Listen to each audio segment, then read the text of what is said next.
2005. Dr. Ahmed is also the head of upper gastrointestinal surgery at the Austin Hospital, a senior lecturer and researcher with Melbourne University. We welcome back Dr. Ardian Latifi. Dr. Ardian Latifi has a Bachelor of Science, Honours in Biochemistry, and PhD in Cancer Research. And he also has a background in drug development. He has authored several scientific publications and currently is appointed to a biotech company as an associate director to lead clinical trials. We also welcome back Dr. Sarah Hassan. She's a GP in the Q area and graduated in 2013. She also holds a PhD in pediatrics from the University of Melbourne. She enjoys all aspects of general medicine, particularly women's health, pediatrics, and travel medicine. She's highly knowledgeable in all aspects of COVID and the vaccine. We also welcome for the first time Dr. Anida Hanjiu. She's a Doctor of Medicine and Bachelor of Medical Sciences. We tonight also have a special guest with us, that is Dr. Muhammad Awad. I'd like to kindly ask everyone to prepare their questions and submit them via Zoom or Facebook, so that they can be put forward to tonight's panelists. Before we begin tonight's Q&A session, I will ask Dr. Imam Bekimi, Dr. Imam Bekim Hassani to say a few words. Thank you. Thank you, Vaid. Bismillah ar-Rahman ar-Rahim. Alhamdulillah wa salatu wa salamu ala Habib al-Mustafa wa ala alihi wa sahbihi wa man wala. My dear brothers and sisters, dear panelists, I greet you all with a greeting of peace. Assalamu alaikum wa rahmatullahi ta'ala wa barakatuh. All praise is due to Allah. Peace and blessings be upon our Prophet, upon his noble family, his righteous companions, and all those who follow his path till the last day.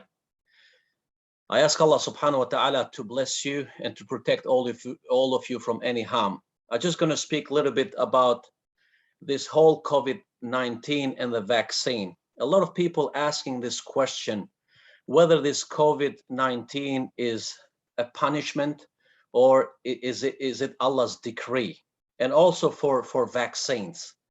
I just want to mention a few things that happened during the time of the Prophet sallallahu alaihi wasallam, and things that also mentioned in the Holy Quran. You know, during the time of the Prophet, during the Battle of Uhud, you know, Muslims lost that battle. And some of them thought that just by having faith in Allah, Allah would help them the way that he helped them during the Battle of Badr. But they lost during that battle, and some Muslims even lost their lives. And Allah recorded this, and they said, "Qultum anna hadha." So the companions said, "You said, how could this happen to us? We thought that Allah will help us all the time." And then Allah replied by saying, "Qul huwa min indi anfusikum." It has come from your own selves. So even with this pandemic, my dear brothers and sisters, and even with some of the things that happen in our lives, sometimes people blame themselves. They say, how come this happened to me? Is it because I missed a prayer? Is it because I didn't respect my parents properly, or what is happening? How we are able to tell if something happens to us, whether that is a punishment or is Allah's decree? You know, something that is beyond your control, that is considered to be a decree of Allah. And this is mentioned in the Holy Quran. Allah said, "Ma asaba min musibatin illa bi'idhnillah." No kind of calamity can occur except by the leave of Allah subhanahu wa ta'ala. Now, all these that I mentioned, I just want to make a comparison with this COVID-19 and also with the vaccine. The COVID-19, this virus that, you know, people are facing every single day, we didn't put anything, we didn't contribute for this virus to happen. So we consider the virus to be the decree of Allah subhanahu wa ta'ala. And we consider this to be a test from Allah. Now, when it comes to the vaccine itself, since we are asking all the doctors, you know, known in their fields, since we're asking all the scholars and imams, and pretty much 99% of them are telling us and encouraging us to take the vaccine. It is important from the Islamic point of view that we should take their advice and we should take the vaccine and then put our trust in Allah subhanahu wa ta'ala. If anything happens beyond that point, we consider that to be a decree, predestination from Allah subhanahu wa ta'ala. But if we don't take the vaccine, knowing that everyone is telling us, and you remember the first session, Allah encouraged us to ask the people of knowledge for things that we don't know. And the people of knowledge are telling us to take the vaccine. And we don't take the vaccine because we think this whole thing is fake and nothing is real. Again, you will be accountable on the day of judgment. And what is more importantly, for those that have parents, for those that have children, especially those parents who are old and they're not able to go and get the vaccine themselves, and you're responsible for them. If you think that this is, this whole thing, vaccine is bad and all that, and as a result, those parents or any of those people who are under your care, something happens to them because they didn't take the vaccine, Allah will hold you responsible for that. So it is very important, my dear brothers and sisters, to remember this, because for every disease, Allah subhanahu wa ta'ala has sent cure. And alhamdulillah, we have the doctors, and it's an amazing thing that we have in this panel, all Muslim doctors here, people that have contributed a lot in our community, people that we trusted with our brains, to do surgery and all these things with our children and everything. Now is the time to trust them, even with these answers that they are going to give us today. I just want to thank every single one of them on behalf of Albanian Muslim community and myself.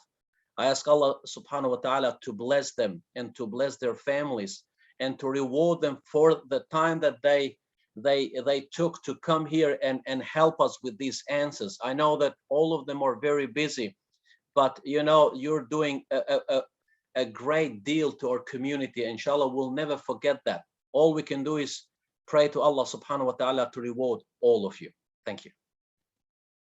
Jazakallah kulli khair. Thank you, Imam Bakim Hassani. Assalamu alaikum wa rahmatullahi wa barakatuh for everyone who's joining tonight.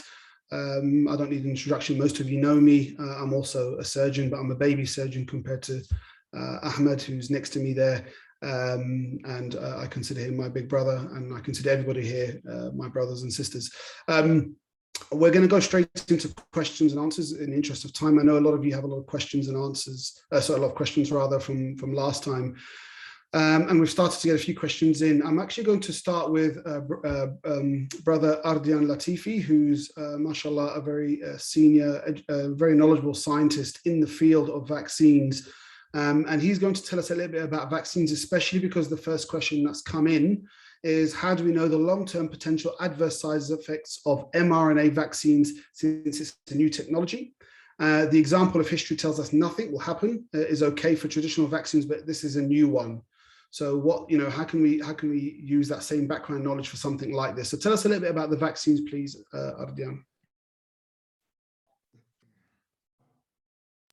Assalamu alaikum all. So basically, regarding the vaccine, it is a new platform. It is a new, rather, vaccine that consists of what we call the messenger RNA, which is a genetic code which it codes for basically the spikes that you've seen on the cartoons drawing of the virus. What is important, though, to mention is that there are no long-term effects that we have seen so far, and by far this is probably one of the mostly administered vaccine to date in such a short period of time, a year and a half.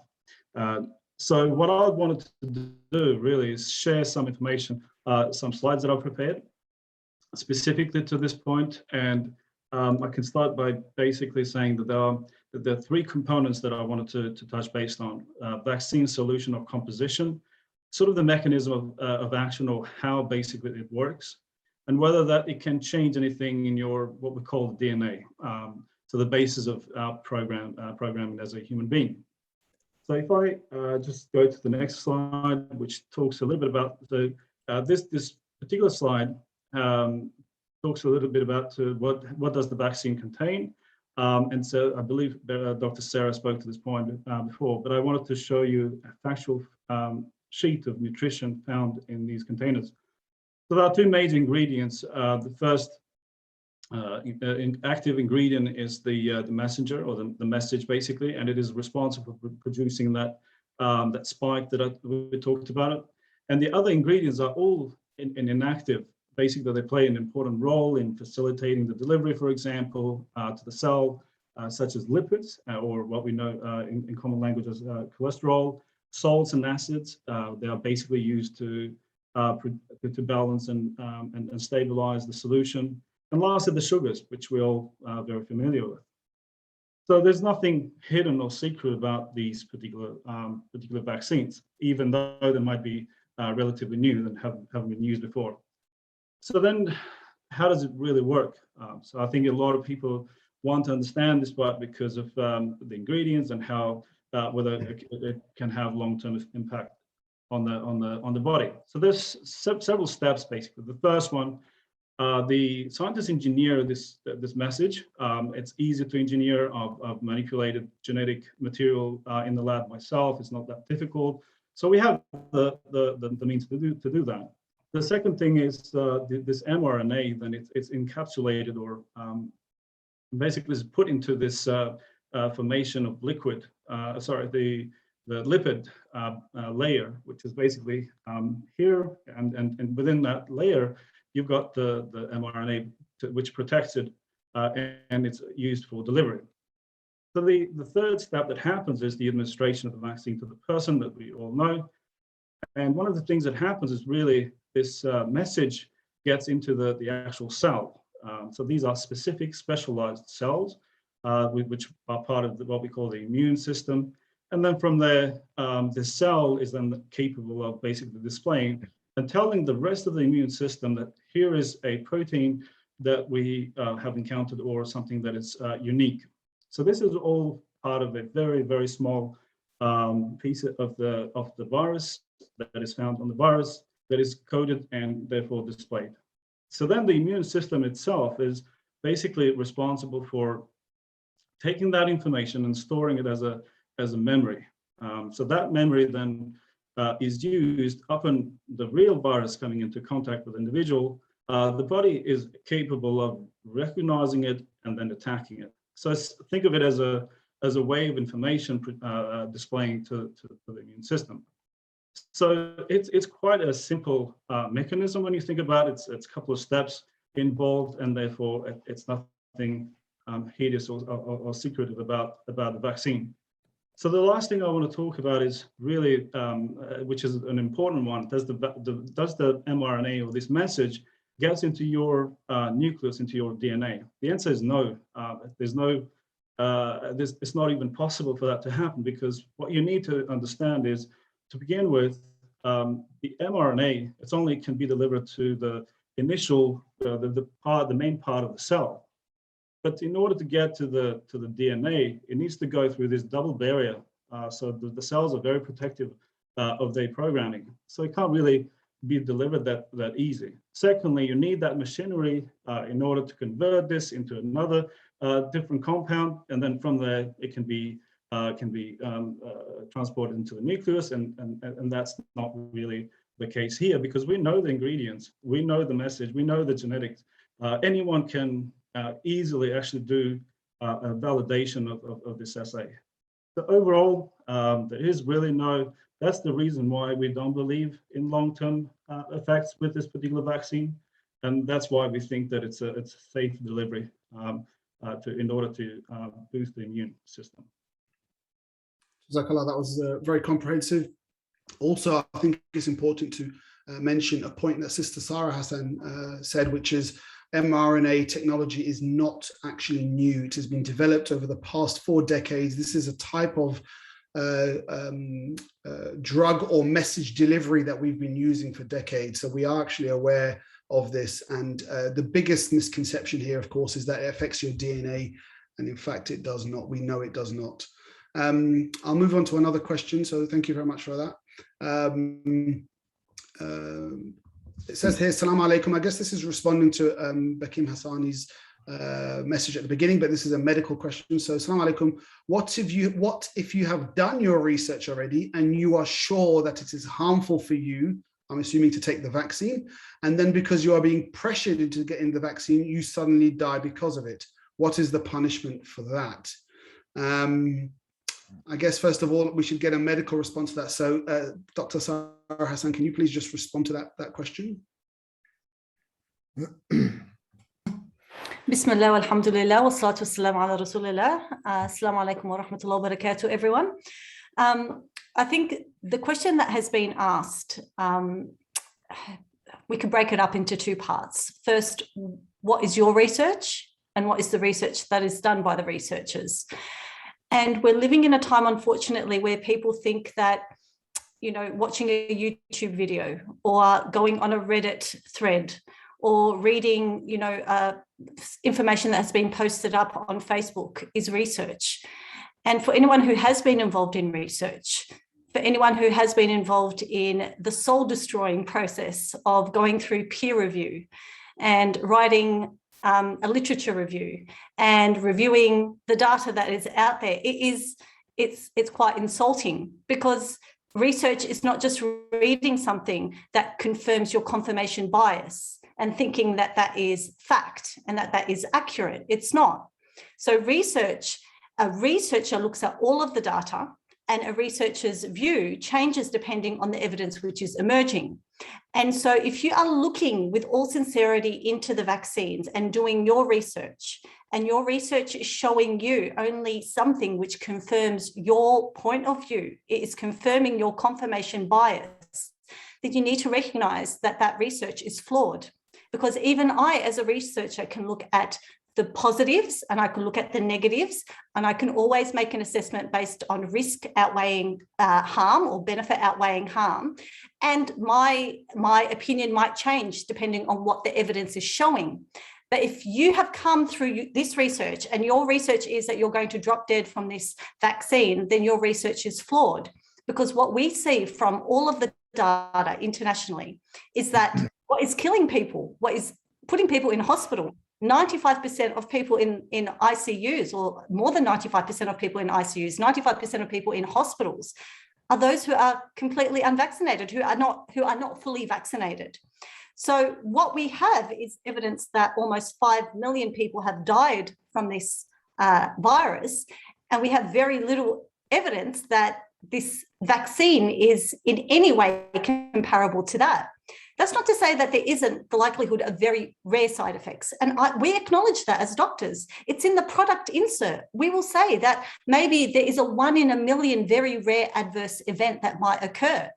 But because we're giving 6 billion doses of the vaccine, even if there is a 1 in a million side effect, we're still going to see 6,000 of these deaths occur. And yes, they're tragic. And yes, each and every single one of us is a tragedy.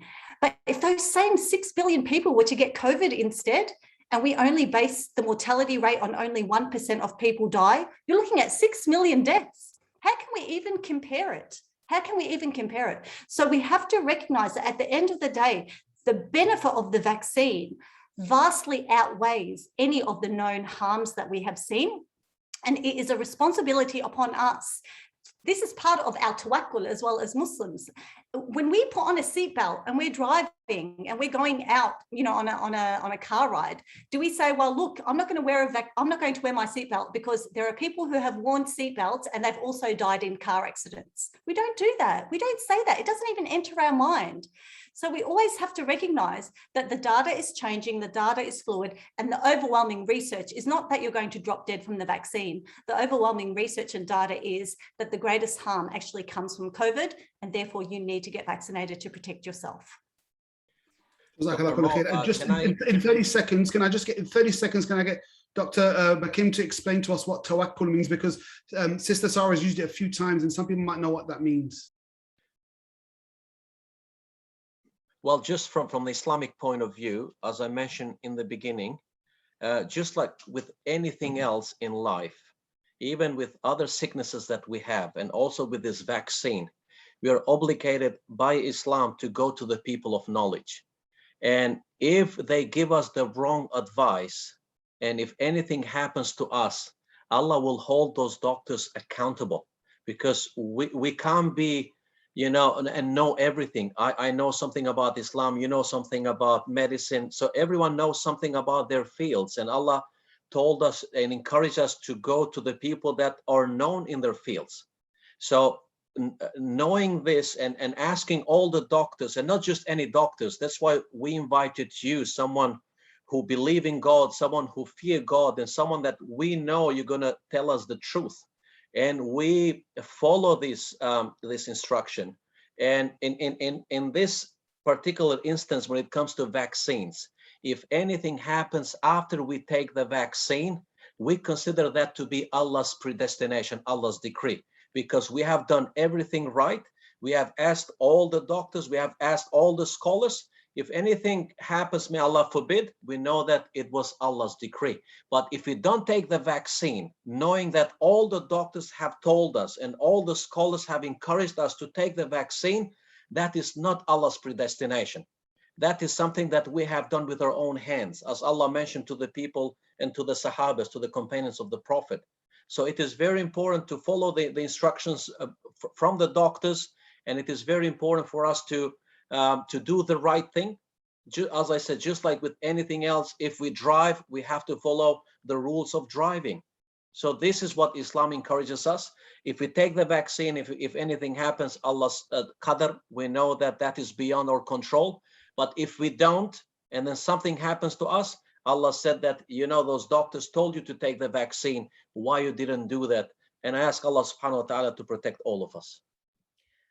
I'm just hoping to jump onto that point as well, if that's okay, Dr. Assalamu alaikum to everyone. And I think based on the last COVID questionnaire and also this one, there's a lot of emphasis on the vaccination and potential side effects, which, as Dr. Sarah has mentioned, we do appreciate, but there doesn't seem to be enough emphasis on the actual virus and also the very well-known complications if you do have the COVID virus. From my personal experience, I just wanted to start this Q&A off with understanding that there's real people that are affected by it, but it's not only the people that are sick in hospital, it's also people and their families that aren't able to come into hospital and see their loved ones who are really unwell. And obviously with infection control measures, we're not allowed to let family members in. So there have definitely been situations where someone has said their last goodbyes to a family member over a video call or Zoom, a platform just like this, which I pray to God no one is affected by here. But at the same time, most of those people were not vaccinated. And there was a lot of emphasis on the vaccination potentially being affected with side effects or lots of different other theories that have come about from limited research. But there's always seems to be lack of emphasis on what the actual virus is causing. There are people who are coming in, from my perspective, the medical registrar, who have got, they genuinely can't breathe, and we're flooding them with liters of oxygen, and that's not enough. And then that gets to the point where, from my position, it's hard to see someone in such a severe medical condition and we're having to take them down to ICU where we've already got limited bed capacity, having to put a tube down their throat to help them breathe. And that's not where anyone wants to be. But at the same time, when we're having to update family members, they see their family member on a machine. And for some people, that's the last that they do see of that family member. So I do want to emphasize that just at the beginning, that this discussion here is about the vaccination, but also what the vaccination is actually here to protect against. Thank you, Dr. Lida. I was actually going to come to that next and say, we've spoken about vaccines a little bit. I think we should all, the biggest problem at the moment, and the reason why we're doing this, is basically because we know COVID's been around for a long time, but unfortunately, over the last short period of time, the COVID infection is now affecting our Muslim community, and more so to the people speaking tonight, the Albanian community. I personally know of at least 6 or 7 families that have been affected by this. Members, Dr. Imam will tell you that I unfortunately had to deal with somebody who was infected last night with COVID and is now at the Royal Melbourne with me, having had a big stroke. And the stroke is a direct result of COVID. And this person is in their 40s. So this is not an old person, okay? And I'm dealing with that person's family, and the wife is distraught, as you can imagine. So this is something very real. So I wanted Dr. Ahmed to speak to us. He, as we mentioned, he's one of our senior surgeons, but he works at the Austin, and he was doing his own thing as a surgeon, but he was called in by the doctors there to say, can you come and have a look at what's going on here? And I just want him to share his experience just for 3 or 4 minutes as to what he saw there, because I think it's important for us to hear what he saw. Jazakallah, Mo. Assalamu alaikum, everyone. Yeah, I think Anita makes a good point. We talk a lot about the vaccines, but we forget about what the virus actually does. As Mo said, I work at the Austin Hospital, which is in the north. And I don't know if you're aware, but this particular outbreak this time affected the north very heavily, particularly the area of Hume, where there are many, many Muslims living. And the way I got involved in all of this is that our intensive care doctors at the Austin were noticing that almost every patient coming to them was Muslim. They were Arabic or Turkish, but they were Muslim. And they were really worried. They're saying, why are these people being so affected? They weren't blaming anyone. They weren't angry with anyone. They wanted to help, but they didn't know how. They're saying, we're trying to reach people, but it doesn't seem to be working. And so they called me. They said, is there anything we can do? Can we help? And alhamdulillah, I was able to get many people together that have been making very big efforts on helping our brothers and sisters, particularly in the north. And we all had a meeting and we all came up with some ways to help. And the government was able to help by bringing more vaccine and so on.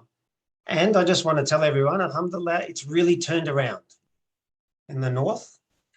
So this went from the area of the highest infection rate and the lowest vaccination rate to now be a first dose vaccination rate of 90%. In 3 weeks, it changed. And the infection rates have halved. People are getting their life back.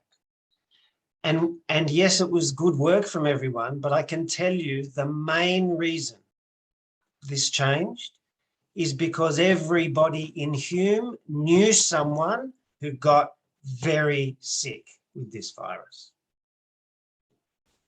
It was so common, they all knew, and they all rushed after that to the vaccine. When they saw the horror that the disease brought, that changed things. This is one of the problems. Maybe if we haven't been directly affected, we don't know what it's like. But I walked through intensive care and I saw our brothers and sisters suffering there, and I saw their families suffering. And that's what broke my heart. It's enough to see anyone suffer. But when you see that in intensive care, there are 14 people all struggling for life, and 13 of them are Muslim, it hurts. What am I going to say? It hurts. You know, I saw situations that we wouldn't have conceived of before. I saw a husband and wife, both in intensive care at the same time, on a breathing machine, on life support. They had 4 children at home between the ages of 7 and 12. All 4 children home alone, all isolating because they also had COVID, and trying to get by with supports. This breaks our heart. This is our ummah. These are our people. I saw a young mother, late 40s, on a heart-lung machine. This doesn't happen to people of that age. It's very rare. But with COVID, it's common. Unfortunately, Allah Rahmah, she died. Her children are now without a mother. So brothers and sisters, this is what broke my heart, seeing these stories. And I can tell you, there were very common features. They were all from the Arabic, Turkish speaking community, and they were all unvaccinated. All of them. Anita's mentioned, and I think Sarah mentioned, that 90, 95, 96%, I can tell you, I've just confirmed it with my intensive care colleagues in the state right now. There are 162 patients in intensive care. 85% are on a breathing machine. 96% are unvaccinated. You don't have to be a researcher. You don't have to be a doctor. It's very clear. If you're unvaccinated, your risk of serious life-threatening disease with COVID is high. And if you are vaccinated, your risk is extremely low. That's the choice. That's the choice. And you don't have to be old and you don't have to be sick. The average age is low 50s, usually without other health conditions. And these people are in intensive care for weeks, not a few days. They're on a breathing machine for 2 and 3 weeks. Then they're still in intensive care for a week or so after that. And many of them have to go to rehabilitation after that. They are not the same people when they come out. So please, anyone here, anyone who's hesitant, anyone who's uncertain, please don't be, because it's breaking our hearts. We're seeing it. We see it every day, and we're seeing the numbers increase by about 30% every week. If you haven't been vaccinated yet, please go and get vaccinated, because this disease is bad. We can worry about the long-term effects of vaccine. We already are seeing the long-term effects of this infection. Please go and get vaccinated. It's not judgment. It's not criticism. It's not anything else. It's a plea. Please, please, for me, for your family, for your brothers, for your sisters, for your children, please. Thank you, Dr. Mrna. Dr. Mrna, I don't know if you've seen the question here about boosters. I mean, we've talked, and doctors have mentioned even last week, the efficacy of the vaccine. What's the requirement for boosters then? And is it, you know, like, what are they? I'm not exactly sure when they're prescribed. I think the comment here, or the question, something about 6 to 8 months. I mean, you know, why is a booster required? So I guess in such a short period of time, you know, from you taking your first and second dose. Yep. I was actually going to come to that next. Look, I'm happy to answer that, but actually I would prefer to give that question to someone who knows a lot better than me. So I wanted Dr. Sarah to answer that question. The question is actually, why are we being pushed to take boosters every 6 to 8 months? So can you just answer to that question, please, sister? Okay. So first of all, we're not being pushed to have boosters every 6 to 8 months. The requirement is that we know that there is waning immunity with the current 2-dose schedule of the vaccine. And therefore, what the real world data has told us, and hence why we change our criteria and we change our best practice guidelines, the real world data has told us that 2 doses of the vaccine are not enough. And therefore, in order to combat waning immunity, the decreasing of immunity, we need to have a 3rd dose at the 6-month mark. And here is something important that I want to emphasize. This is not new. This is not new. There are many vaccines which are currently on our schedule, which have a 3-dose schedule, and that is considered the norm.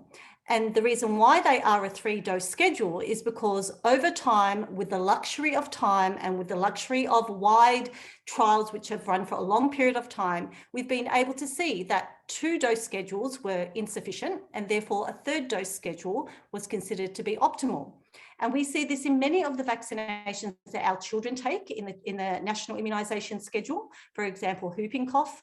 For example, the vaccine for tetanus, the vaccine for diphtheria. All of these are multi-course vaccines. But even when we look at the vaccine for example, hepatitis B. Hepatitis B is a vaccine that we take on day 0. So we take 1 dose, we take the 2nd dose 4 weeks later, similar to Mrna. And then there is a booster or a third dose of the vaccine that we take at the 6-month mark. And if you only take the first 2, we know that your immunity is not going to be enough to protect you. You need to have that third dose at 6 months. We see it as well with the human papillomavirus vaccine, the Gardasil vaccine. Depending on your age, when you first take it, it is also a 3-dose course of the vaccine. We see it with the rabies vaccine. The rabies vaccine is also a 3-dose schedule for this particular vaccine. And we also see it with the new Bixero, the meningococcal B vaccine. It is also a 3-course vaccine. So this idea that because we're going to need a booster in 6 months, that this is somehow indicative that the vaccine is a failure is just not true. It's just the fact that real world data has told us that your immunity will become superior if you have a 3rd dose 6 months after you've finished the first 2 doses, and that this is what is needed because we're dealing with a virus which mutates. We're dealing with a virus that may require every year a new vaccine. Once again, this is not new because we see that with the influenza virus as well. We need to constantly recognize that coronaviruses and upper respiratory tract viruses do mutate, and there's different strains of them and there's different subtypes. And in order for us to keep ahead of the ball and ahead of the game, we need to design vaccines which target different strains and target different subtypes.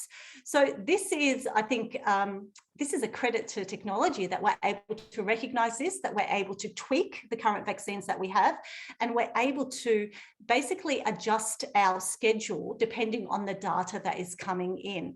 And I, for one, I think that it's anything that results in us being better protected against this virus is something that I'm fully encouraging, and I honestly can't wait. My father now, it's been 6 months since he had his 2 doses of the AstraZeneca, and I'm very eager for him to have his 3rd dose. And I think we need to move away from the language of saying it's a booster in 6 months and really calling it what it is, which is a 3rd dose as part of the primary schedule. And this is the language that we need to move towards. I'm going to ask a quick question to Ardian. Another question here, it says Pfizer vaccinations were initially given 12 weeks apart, but now people are allowed to get them 3 weeks apart. Is there any sort of evidence behind this? Do we know why this is happening, why they've gone from 12 weeks to 3 weeks? Are you familiar with that? Yeah, so if you look at the clinical program that they ran for the phase 3, which is basically the final phase before it gets into the market, and the doses that were scheduled at the time were 3 weeks apart. So that is the bare minimum in order to boost your immune system. What I think may have happened, and this is probably someone else that can comment on this, but basically operationally, I think it was a bit of a challenge to keep up with giving individuals that had the first dose, given the second dose. So I think that was mainly operational, but the immune system shouldn't have not been impacted in any way. This is all part of the clinical trials that are run and are monitored. So there's only so much that you can do within a month or 2 that you're running the clinical trial. So then you actually get real data and you analyze it, and then you make changes as it appears now with the 3rd dose, for example. So it's all part of the normal system that we look at this data. So just to confirm very quickly, so when they were testing this, when they were doing the trials, they actually were giving them 3 weeks apart. And so we're now going back to that original data. Is that correct? Correct, yes. Right. Thank you very much. Jazakallah khair.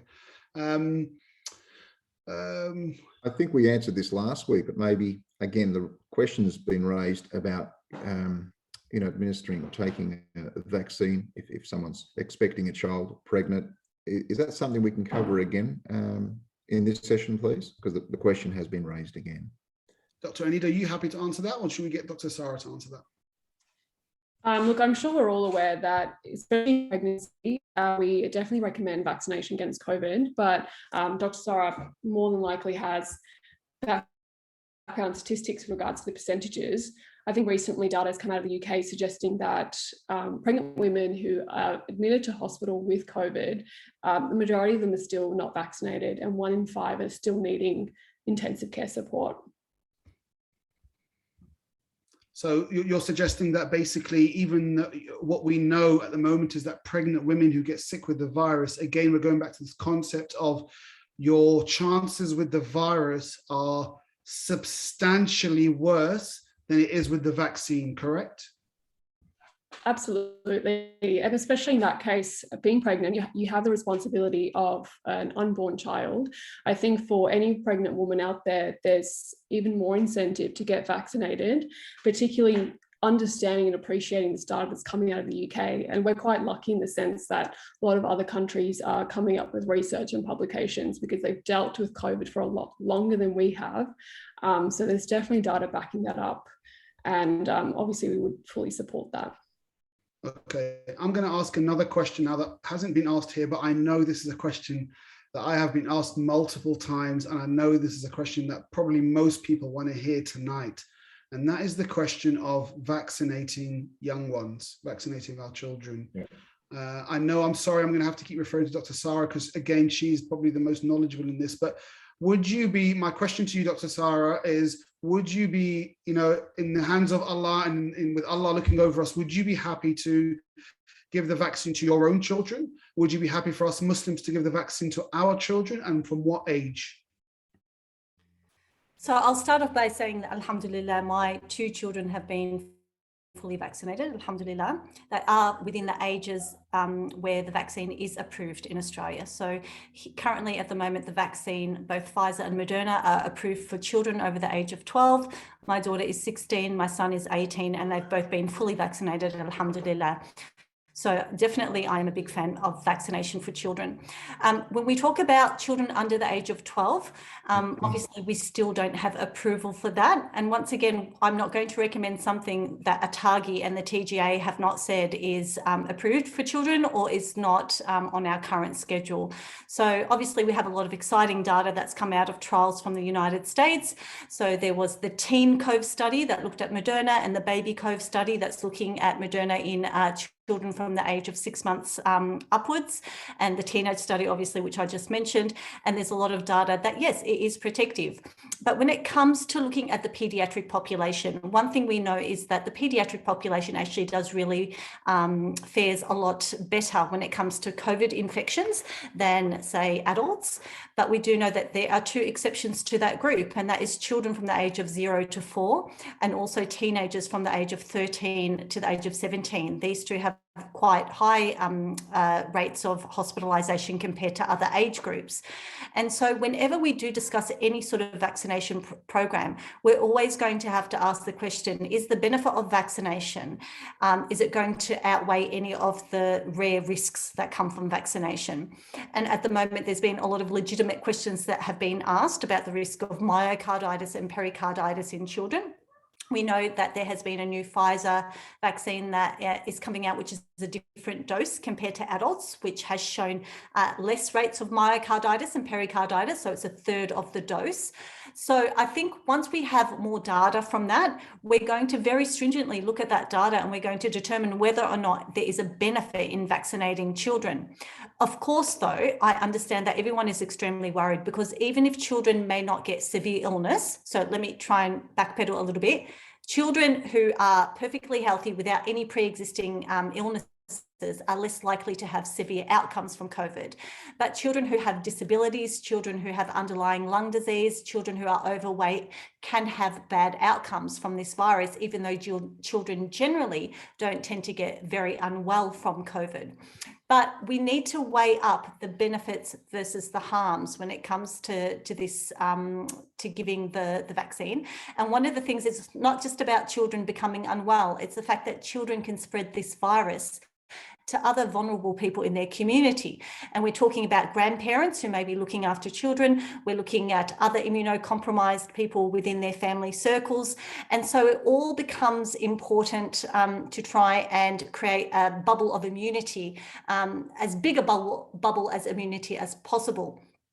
Even if the vaccines are not given to children, so say, for example, we don't get it approved soon for children under the age of 12, there's a recent study that's come out of Sweden that has shown that so long as the majority of the family members in a particular household have been vaccinated, that it actually reduces the risk of an unvaccinated family member getting COVID by up to 93%, depending on how many family members are immune. So they looked at family households that consisted of 2 people, 3 people, 4 people, 5 people. And they found that when there were, say, for example, in a household of 5 people, if 4 of them were vaccinated, the risk had gone down to 90% protective for that person who was unvaccinated. So even though children may not be able to be vaccinated now, and that is currently the case now, we can't sit there and lament over it. It is the fact, and the Delta wave is here. What we can do to protect our children is vaccinate ourselves, vaccinate everyone who is eligible, so that we can reduce the risk to our children, inshallah. Jazakallah. And just speaking on a more personal note, I can tell you that my own sister, her husband, she has 4 children, 3 of them were vaccinated. Her and her husband were vaccinated, and the 4th child got COVID and was in the household with them, and none of the rest of them got COVID. So interesting concept.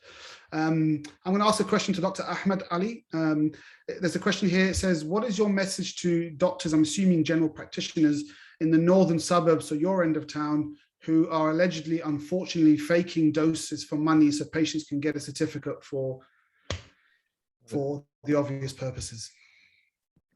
Well, what I do know is that the general practitioners and primary healthcare workers and nurses and everyone in that community are working extremely hard. And there's a very high level of stress and burnout. There are multiple demands on our GP colleagues. Honestly, it's very hard. The whole health profession is under strain, I know, but in that region, and the GPs in particular, are really feeling it. They're being put under a lot of pressure by patients who perhaps don't quite understand the gravity of things and don't understand just how serious all of this is, and being, you know, sometimes actually bullying general practitioners, asking for a certificate without being given a vaccine, offering bribes, all sorts of strategies. You know, I even heard one GP report that patient came along with a fake arm to try and trick her into giving a vaccination. So people are going to a lot of lengths sometimes to avoid it. Honestly, it's just easier, get the jab. You want a certificate, just get the jab. It's easier. I haven't heard directly of any GP offering, you know, fake immunisation or fake certificates. I haven't heard that, so I can't confirm that. But I would certainly empathise with my colleagues. If you're being put under a lot of pressure, I understand that that's very stressful, but don't succumb to it in that way. That's not the appropriate way to deal with it. There are reporting mechanisms, and there's certainly help available if you feel like you're under pressure for that. So I guess that's how I'd respond to that. I haven't heard of it. I haven't seen anyone actually giving it out. I know that there may be some unqualified doctors, so perhaps working in the area of, you know, naturopaths or other areas calling themselves doctors that might offer alternative treatments and so on. They are not actually authorised to give you a certificate anyway. So if they did give you one, it's fake and it won't get through. But again, I just repeat my message. Please get vaccinated. It's the thing that's going to protect us. It's the thing that will protect our families. It'll protect you. And understand that health practitioners are under a lot of stress at the moment. There's no need to try to go and work the system, because ultimately that won't work. Jazakallah khair. We have an unusual one here. I'm happy for anyone to answer it. Why do people get magnetic in the spot they got the vaccine? I can tell you I've got the vaccine. I certainly wasn't magnetic, so I'm not sure where that's coming from. I suspect that may be false information. But Anita, do you have anything to say to that? I'll probably second your point. I've also gotten the vaccination. I will be honest, I haven't checked whether it's magnetic or not, but my understanding is that's a lot of misinformation that's been put across the last couple of months. I suspect so. So I can tell you all that I had lots of brothers and sisters who were very in favor of this misconception. And so when I got the vaccine, the first dose and the second dose, I was more than happy to put a magnet, a spoon, whatever it is you've seen on YouTube. I did that in front of them, and I inevitably proved that that is not the case. So I'm not sure where that information is coming from, but I can assure you and Allah is our witness that these things are fake. You've just got to be very careful about where you get your information from. People are out there I mentioned this last time, people are out there to cause, I don't know if they're out there to cause harm, or they're fearful themselves, and so they're spreading the fear because it makes them feel better about their own fear. But just be very careful. Sister Sarah said some very important points before. Be very, very careful where you get your information. It's very easy to see 300 people on YouTube saying this vaccine is going to kill you in 3 weeks. Where did they get that information from? Where did they get that knowledge from? Is that science? Is that a research? Are they doctors even themselves? Just be very careful where you get information. That's what I would say. And then one more question for sorry. Yeah. Right, no, I didn't know. I thought you finished. My apologies. I just thought there's another question coming up before we I don't know. I think we're wrapping it up at 9 o'clock. Yeah, we are wrapping up. So I think just the last question, and I'm going to direct this question to Sister Sarah again. I'm sorry to keep going to you, but mashallah, you are a wealth of knowledge. But the question is, if I've got COVID already, number one, why do I have to get vaccinated? And number two, if I'm happy to get vaccinated thereafter, what time frame should I wait between having COVID and getting the vaccine? And I think the question is asked because I am aware also of a couple of instances in the Albanian community where people have got COVID and not mentioned it, rushed to get the vaccine thinking that was going to be a treatment, and then unfortunately ended up a little bit more sick than they should. So if you can just elaborate on that. Okay. So first of all, if you my microphone is on, I'm just double checking. First of all, if you have recovered from COVID, the recommendation is yes, that you should get vaccinated.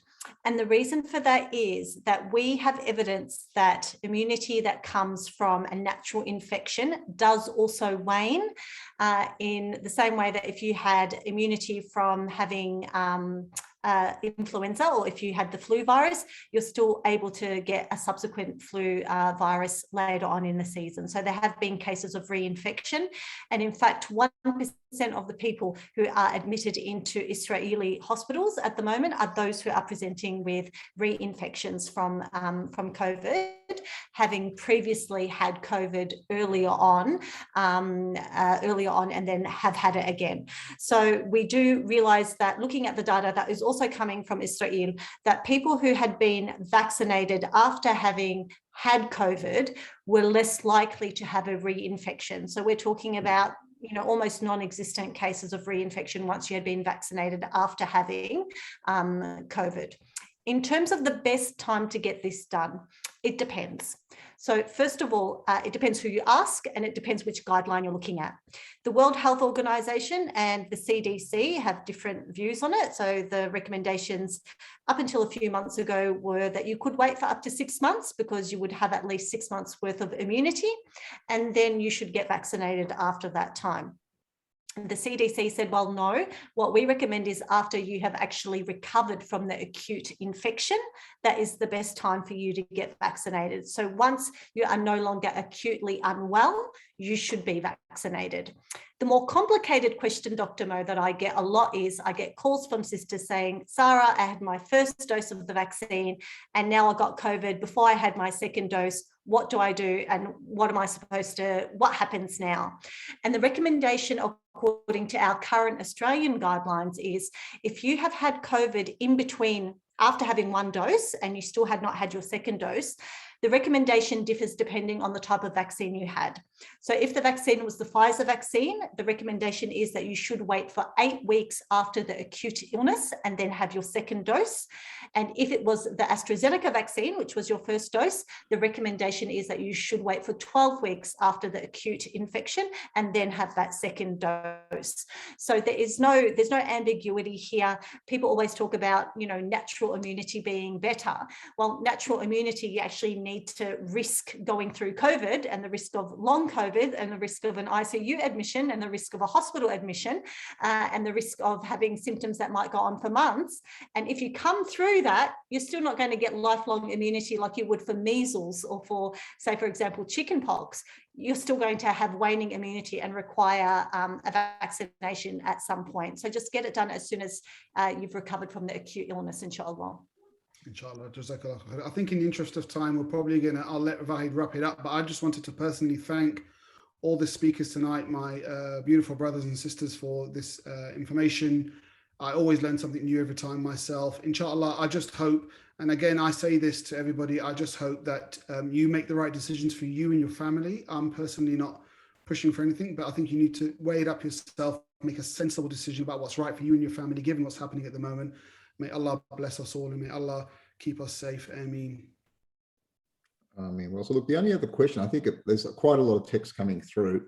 I did see something about, a question about, with Victorians now, New South Wales as well, most of Australia, a lot of people are getting double dosed. Why, if it's the vaccine helps you so much and it doesn't spread as helps basically contain it in a way, not spread amongst family members, why wear masks? Why must we still wear masks?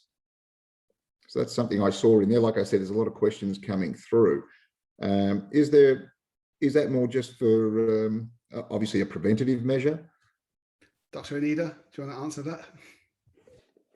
Yeah, so with regards to wearing masks, the COVID vaccination does reduce the transmission rate. However, it's not 100%. And we still need to wear masks, particularly in this setting where not everyone is double vaxxed, and also to protect our children who are not within the appropriate age ranges to get their vaccination at the moment, and also, again, to protect the elderly. So that's why masks are still recommended, particularly in these early stages. Okay, very good. Can I add something to that as well, just very quickly? It's, for example, knowing we have to wear seatbelts. Seatbelts are mandated when we're in the car, but by having airbags, it provides an extra layer of protection so that we don't harm ourselves. And so I think that masks are the airbags here, vaccines are our seatbelt, and we really want to have both so that we're well protected, inshallah. Another one I quickly just saw was, if you've had 2 doses of a particular vaccine, let's say it's Pfizer, must the 3rd dose also be Pfizer? Can it be a dose of another make of the vaccine, a European, for example, brand or another? Or must it always, you've got to basically have the same vaccine each time? Yeah. To be honest, I don't know the answer to that one, Wade. That's but okay. I think it's important to recognize. I can tell you what's happening in other countries is the booster, or the 3rd dose, as Sister Sarah puts it, which I think is the better way to put it, is sometimes an alternate drug. It doesn't necessarily have to be the same drug. And in fact, what they're doing in the States and in the UK is that the 3rd dose is sometimes Pfizer when they've had AstraZeneca the first 2 times. So the answer is no, it does not have to be the same dose. But it is important that those studies are still ongoing, though.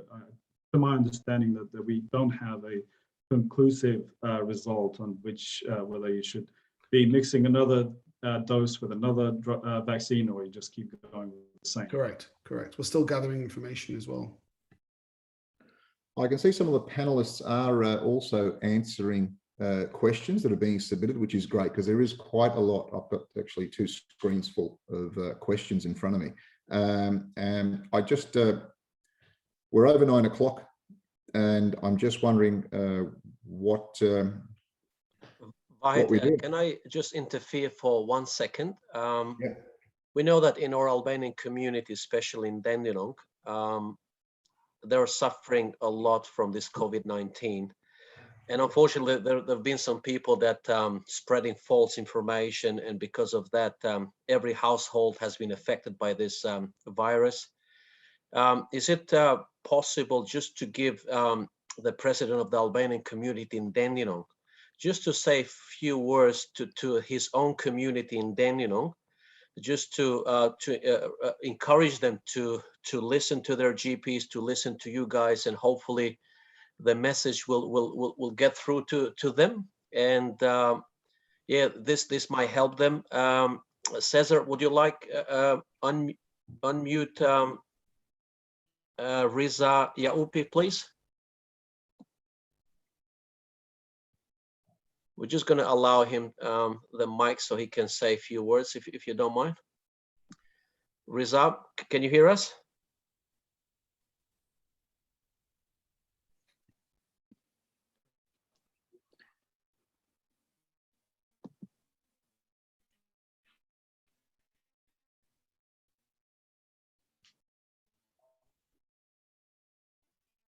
I'm just trying to get him back.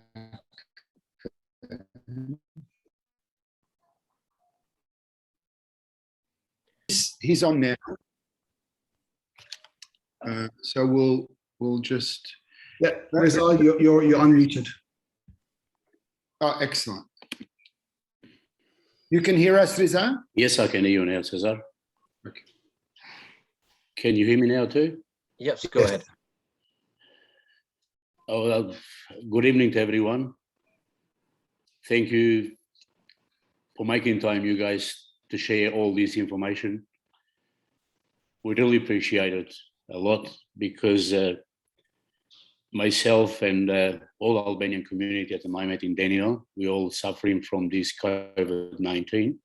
And thank you for all this information. But I just want to say something to all my Albanian people in Dandenong South special, because they don't have to listen even to me what I say. They have to listen to you guys, what you guys saying, because it's the best for them and for us too. At the moment, as Albanian community, in every family in Dandenong, somebody is sick from this COVID. And I hope this one will help everyone to get vaccinated, to listen all this information, and to do the best for themselves. Thank you again, Bekim. Thank you, Cesar, as well, for organizing this, and thank you guys, all of us. Thank you, Brother Reza. Vahid, I think we should wind this up now. Yep. Look, so just quickly, a thank you to everyone that participated in tonight's COVID-19 and vaccination Q&A. A very big special thank you to our panelists and special guests. I really hope that everyone enjoyed tonight's Q&A session on COVID-19 and vaccines. I just wish everyone a good night.